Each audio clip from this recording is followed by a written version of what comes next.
Well, wouldn't you know it, I made a whole video, recorded it here. I was really trying to get back to recording a video, and I made a video and it all got erased. I hate it when that happens. That's like my least favorite thing ever. You'd think it would be like all of the horrible stuff going on out there. And yeah, that's not my favorite thing either. But the least favorite thing is like making a video and it doesn't actually stick. So anyway, I'll try to come back. Maybe this will be a little bit more focused. It was really just I wanted to make a check-in because I haven't recorded anything for a while. I've been in a creative funk. So much going on in my regular work and just so much going on out there.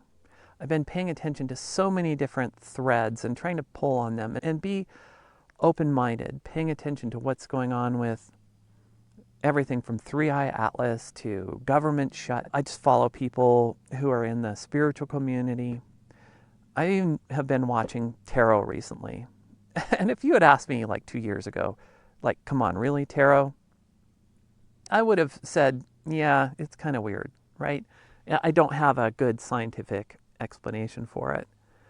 But it's interesting when you pursue things like with a true open-minded, just let me see what this is about. And I've been really trying to do that because I think closed-minded, like getting trapped in boxes of logic is what I call those, is like one of my least favorite things is I think they confine us. They confine our thinking. We build them. We don't even realize we build them, but we build these boxes of logic for ourselves. And then we are in the box and we say, I'm here. And now I got to defend my box because it's right. It's true. I know it's true. And really, it's just that we're comfortable there. It's not that it's true. It's that we're comfortable, that when we're in that box, we feel safe because it's familiar to us. And then we defend it. And then any other box that comes along and we're like, that's wrong. I know that's wrong. That's a silly box of logic because I know mine's right and mine makes me feel comfortable. So if there's another box out there, then that brings mine into question. So so we get trapped. So I've been really trying to not get stuck in any particular boxes of logic and just have open-mindedness, which doesn't mean that I don't question things. So when I see tarot happening, I question like, okay, is there something to this? And if there is, what is it? And I have a few thoughts so far. I don't have full answers. I guess one of my thoughts about the tarot, and that's not really the main subject I want to talk about in this video, but it's an interesting one, this open-mindedness thing.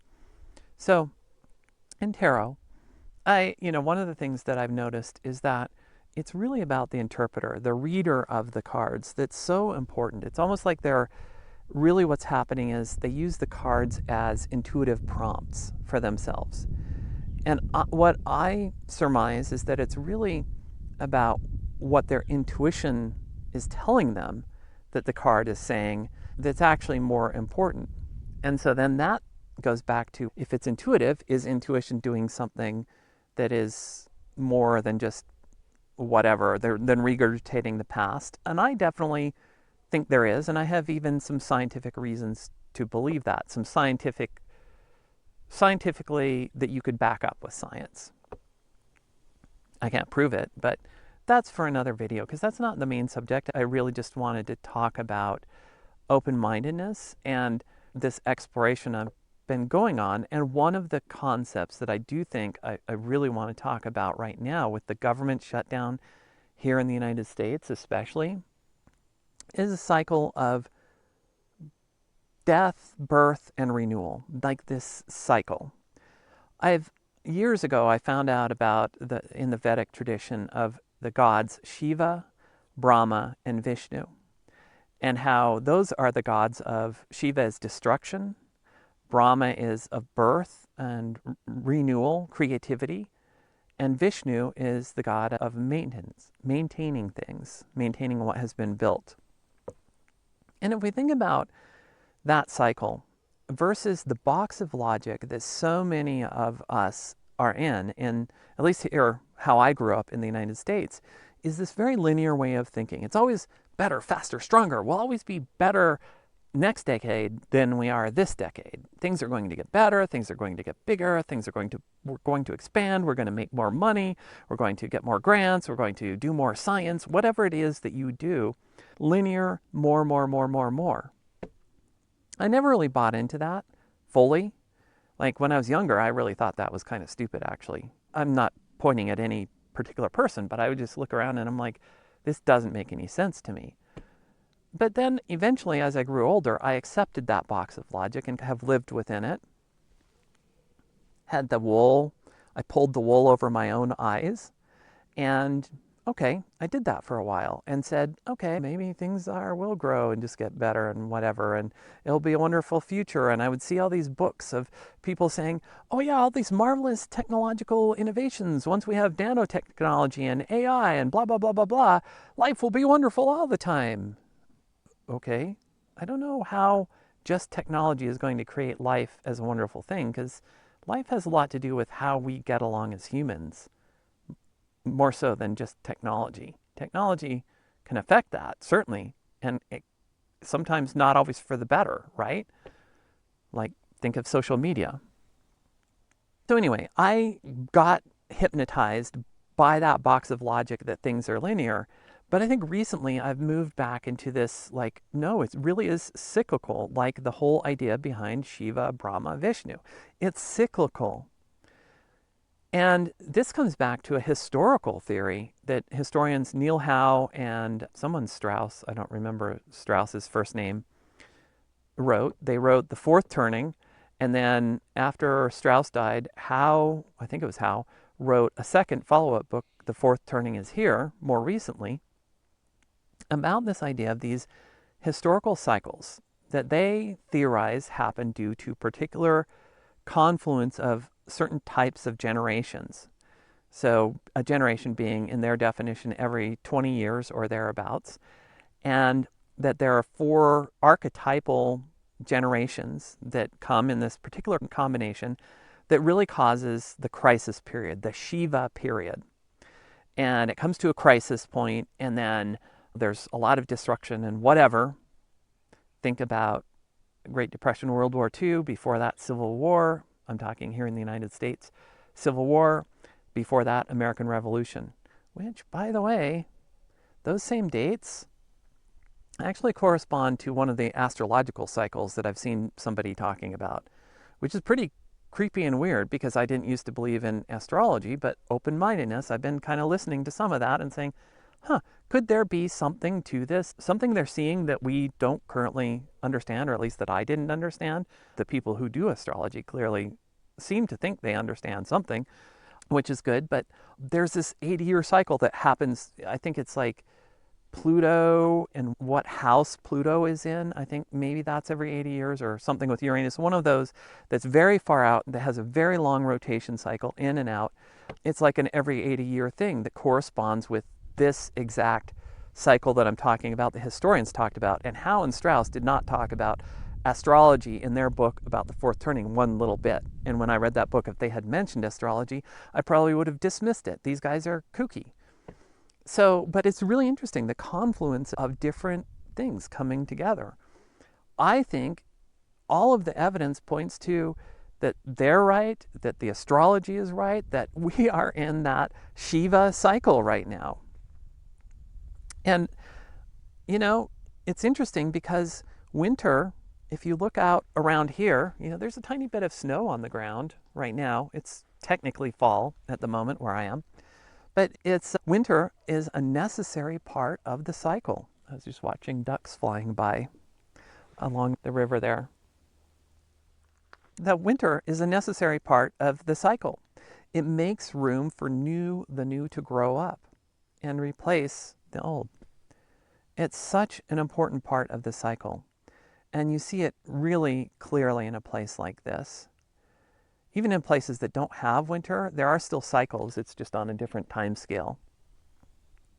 So it's a necessary cycle in life. And what was it that ever helped us or caused us as humans to create a box of logic that said things are permanent? Things are like permanent linear progression of things. That's just, when you think about the rest of the universe, everything else is cycles.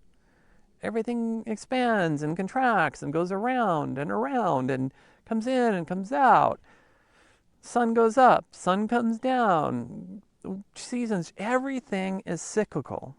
And here we are as humans thinking we're always going to be moving forward. And I fell into that. And really, like, this government shutdown that's happening at the time I'm recording this, it's like the longest running one ever here in the United States. I think it's just part of that cycle. I think it's part of that cycle of Shiva the destroyer, or in Neil Howe's language, it's the crisis that leads to then, in the next cycle, in their historical work, the next cycle is a cycle of birthing something new, creating something new. In the astrology, it's also a new cycle, moving into, I think it's the age of Aquarius. And again, I don't know enough about astrology to really speak to that in any level of detail. I've just been watching it as a curious observer. New cycle. But I can feel it intuitively too. Like, I have felt it for a while now. And I think this gives me hope. It gives me a sense of like, okay, this is not horrible what's happening. I mean, it is. Like, it's to see things be torn down, like for me, here in the United States, seeing the East Wing of the White House torn down, it's like a symbolic blow. And I'm not like somebody who's out there, rah, rah, rah, patriotism.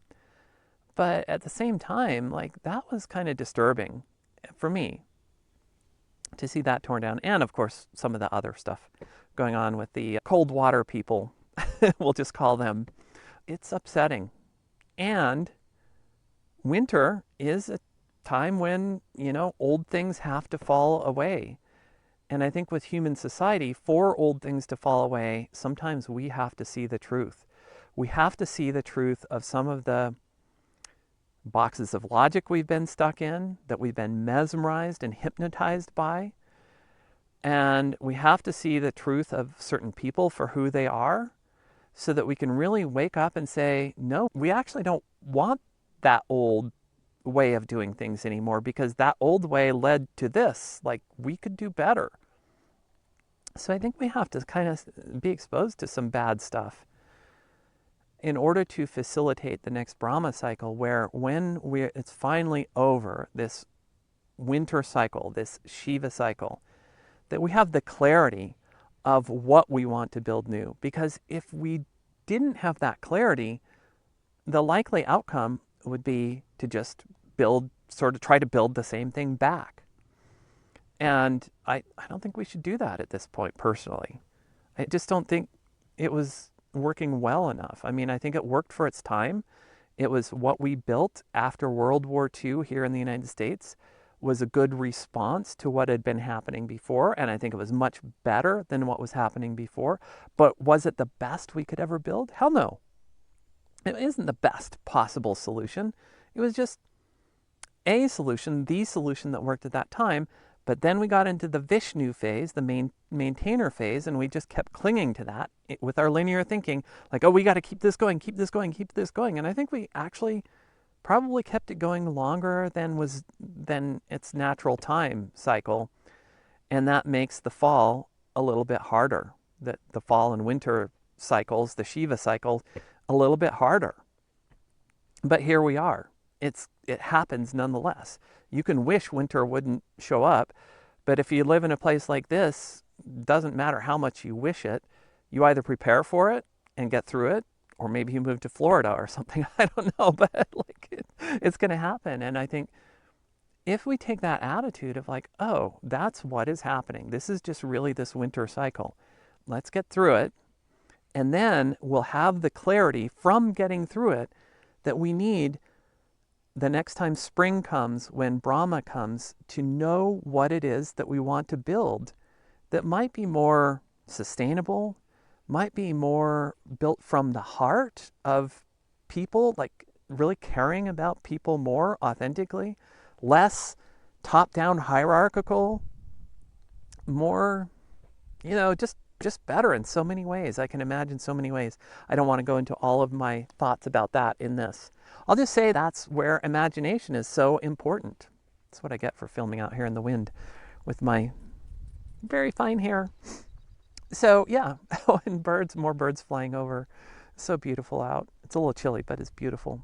So I guess if I were to leave you with one message, it's awesome to me to see it that way. I guess the word awesome just came out because I don't know why. I didn't really mean awesome. I think it's helpful to me to see things as cyclical and see what we're going through as just part of a cycle. And really just try to get through the cycle and be ready to build something better on the other side. And even though it doesn't make what's happening right now like really better, it does give me that hope of like, okay, we will get through this. We've gotten through winter many years. This ground, this place I'm sitting, is usually covered in 3 feet of snow in the winter. So, gotten through that. I've gotten through many other winter cycles in life.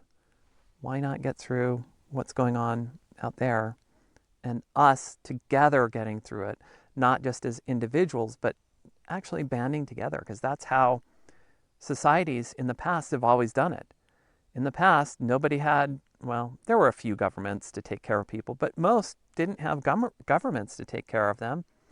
They had each other banding together in communities to take care of one another, especially through difficult times, and then making it through, and then spending that time to rebuild. So the other thing I said in my original video that just got deleted out of nowhere is I got my second paid subscriber ever on Substack. That's actually what motivated me to come out. It's like, oh, somebody is actually paying attention. Wow, really? Thank you.